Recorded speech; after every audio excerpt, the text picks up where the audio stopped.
From Cate Blanchett as a monstrous maestro to Michelle Yeoh's battle through the multiverse, women's stories are front and center in nearly every big category at this year's Academy Awards. Where your mother comes from, we didn't talk about our bodies. I think we're insisting on it.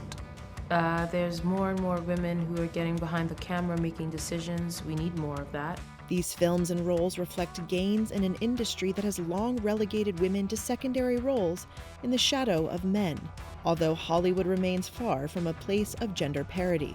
I've had a couple of pictures, one including with how I met Cate 10 years ago that I wanted to make, and everybody said, we'll make it, but only for X, and if you get a man, we'll make it for Y.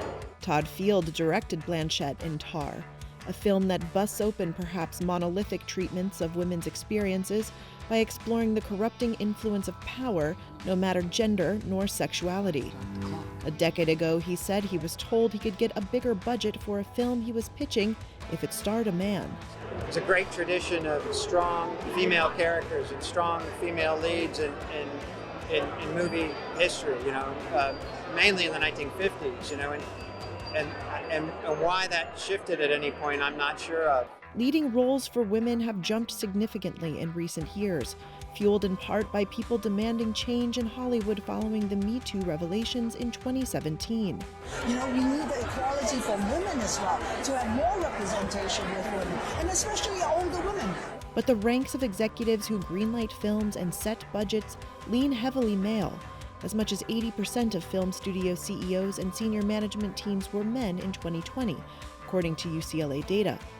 Just 3 women have won the Oscar for Best Director in the award's 94-year history, and none were nominated this year, overlooking Sarah Polley of Women Talking and Gina Prince Bythewood of The Woman King. Polley's film is, however, a nominee for Best Picture. Has the world changed as much as we would have liked it to? Of course not. In many ways, it's gone backwards. But I think the more we have language for things, the more we're having these conversations, the more we're finding words for what was hard to articulate. I think that's a path somewhere.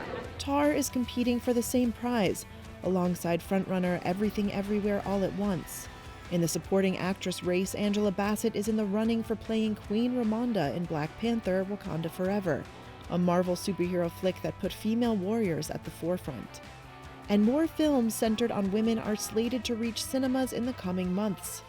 They include The Marvels, a superhero film with 3 female leads, an adaptation of the coming-of-age novel Are You There, God? It's Me, Margaret, and a new take on Barbie from Oscar-nominated director Greta Gerwig. For Lupita Nyong'o, who stood alongside Bassett in Wakanda Forever, it's welcome news. It's about fighting for more seats at the table, the leadership table, to ensure that that becomes the norm. But it is encouraging to see so many female-led stories out there. But I wouldn't rest in our loins.